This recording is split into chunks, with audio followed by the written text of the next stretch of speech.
That was fast. I have to say, Nemesis, you've definitely lived up to the Sage's expectations. Valkyrie, where are the Sage and Frigg? I need to ask them something. Tisk. So you went to Hykros and all you learned was how to be rude like them. You guys don't even deserve politeness. Morality and modesty get us nowhere. We have to do whatever it takes. That's what Frigg told me.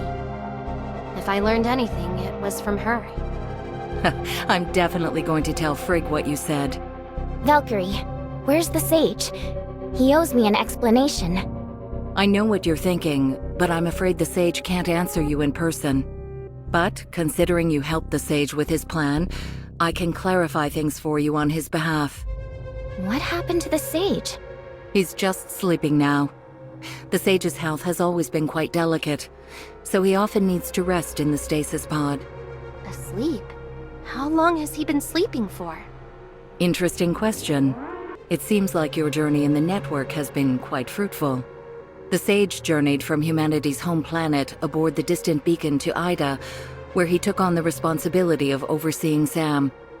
Unfortunately, due to his health, he entered the stasis pod in 2545, only to awaken in the new world after the cataclysm. When he woke up, did he receive...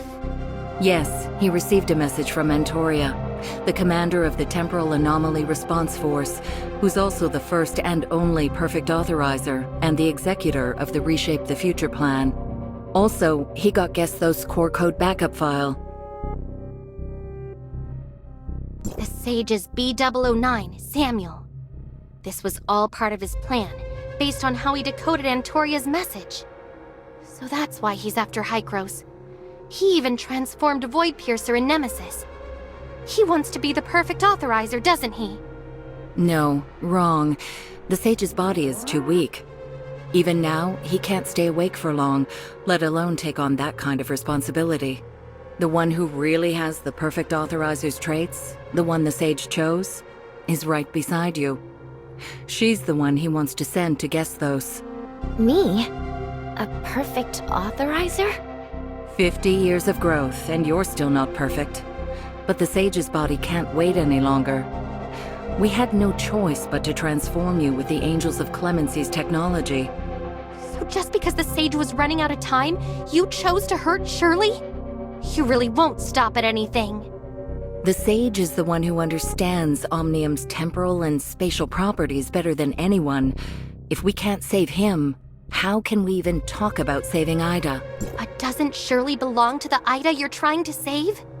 Is turning her into an Angel of Clemency really your idea of saving her? Ever heard of the trolley problem? To save the many, the few must be sacrificed. So, I'm the one being sacrificed. Shirley, don't be scared. I'm here, and I won't let you be sacrificed. Have you ever wondered why Hykros controls both Vera and Asperia?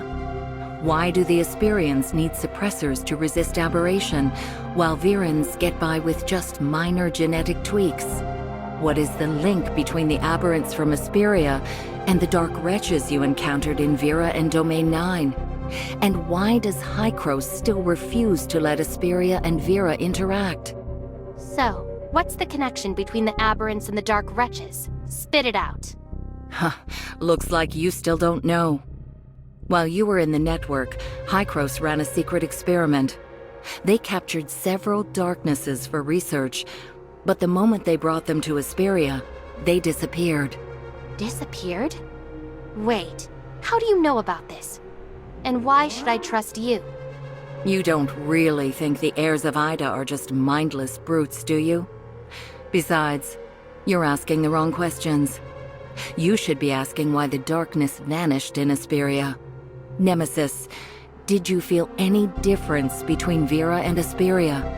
Since becoming an Angel of Clemency, I felt a constant sense of discomfort, but it wasn't as noticeable in Vera and Domain 9 as it was in Asperia.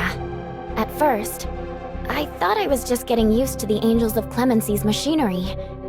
But every time I return to Asperia, that feeling keeps getting stronger. You left us too soon, without having truly learned the power of the Angels of Clemency. That discomfort you feel is actually unique to the Angels of Clemency. It's related to your perception of aberrant environments. Humans have 5 senses, but the Angels of Clemency have a 6th, which the sage calls aberration perception.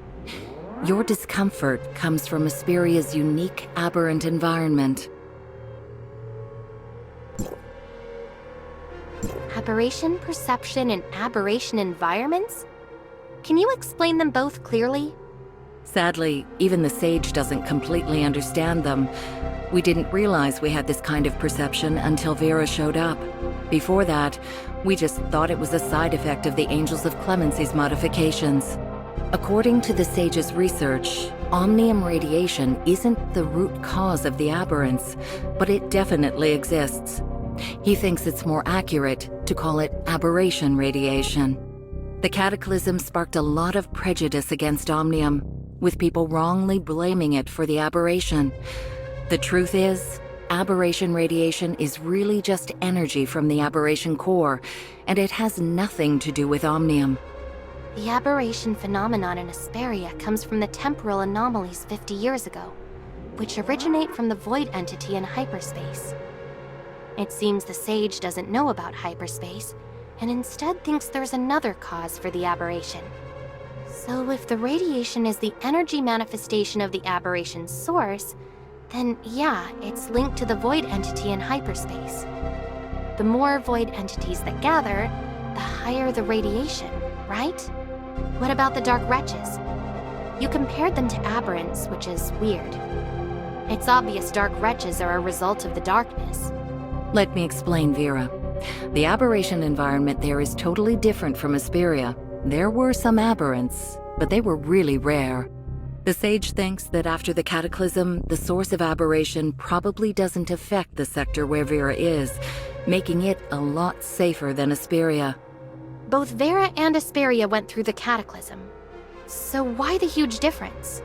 According to the sage, if the space-time turbulence from the cataclysm is like a tsunami, then Ida is like an arc shattered by the waves. The arc's shards drift through the ocean, some floating, some sinking in various seas. Some, like Asperia, have sunk to the seabed, while others, like Vera, have miraculously washed up on shore. Okay, so the sage's theory kinda explains the difference between Vera and Asperia. But what about Domain 9? How does Ida's encounter with the cataclysm fit in? The darkness and dark wretches are from Domain 9, not Vera. The Blackstone civilization you found in Domain 9 probably had a fate similar to Ida's.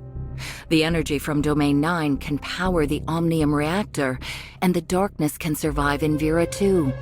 The sage says the Blackstone civilization is probably Ida's future. Ida is the past of the Blackstone civilization. We have to stop Ida from facing the same fate. So you're saying pod number 8 fell into Domain 9, which is a shard of a planet that was torn apart by Omnium, and once home to the Blackstone civilization?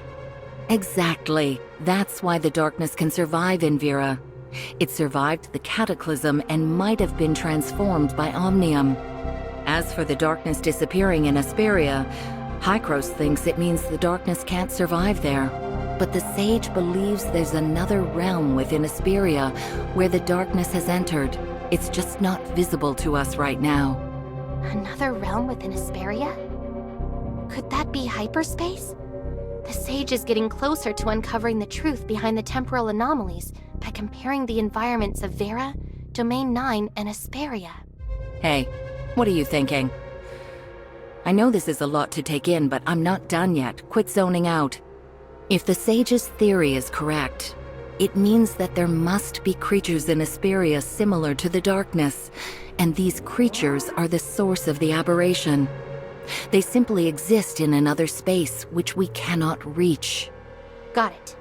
So the sage thinks aberration radiation isn't from the cataclysm, but a sign that the real source of the aberration is somewhere else, with those creatures and the missing darkness in another space. Right. The aberration in Asperia is worse than in Vera. The enemies are close, but people can't see or touch them. It's like walking through a foggy swamp, always at risk of being swallowed.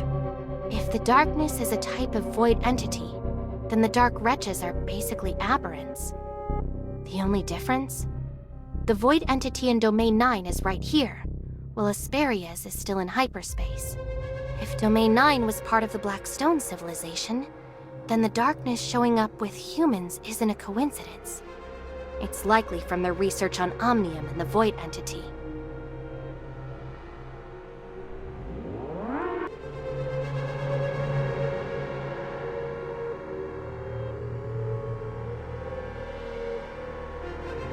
The Sage might know more than Hykros, but what's the solution? Is there any way to save all of Ida? Of course, if we recover all the Arc Shards quickly, we can reassemble it to save Ida. Otherwise, it's just a matter of time before everyone gets devoured by the waves. So, the Sage's plan is to transform me into a perfect authorizer. And then... Control Gesthos through Void Piercer to gain control of the Tower of Fantasy. Then, make the perfect authorizer initiate the third global retracement to piece together the shattered Ida. If this plan succeeds, not only can Ida return to normal, but everyone affected by the cataclysm, including our Angels of Clemency, can start afresh. The retracement. Can it help Shirley become a nurse again? According to the Sage's plan, definitely. I've told you everything I can. Now the choice is yours. You just said we need to recover all the shards. But the Sage could only handle Asperia's Tower of Fantasy back then. I guess the Sage realizes now that his original plan has flaws. Hey, it's been a while. Thanks so much for having Mia bring Carrot back. I'm really relieved both of the little ones are safe now. It looks like you're really busy, so I'll skip the goodbye. Your proposal's bold. I need some time to think it over. I'll let you know once I've made up my mind. All right, Shirley, let's head to Banges. Okay. Nemesis, the Sage is in stasis now, so it's all on you from here. Stay true to the path. Goodbye, Valkyrie. The Sage's greatest work. I hope we meet again. Oh, and before I forget, there's a message from the Sage I need to pass on to you. Do not act hastily with what you know in the network, nor seek other spaces. He will contact you upon wakening. Thanks for the reminder. Oh, I almost forgot. I meant to ask Frigg myself. When did Frigg meet the Sage? Was he really awake at that time? You Angels of Clemency saw Nemesis being created. Didn't you ever wonder? If the Sage can implant an AI code in Shirley's mind, then could he do the same to yours?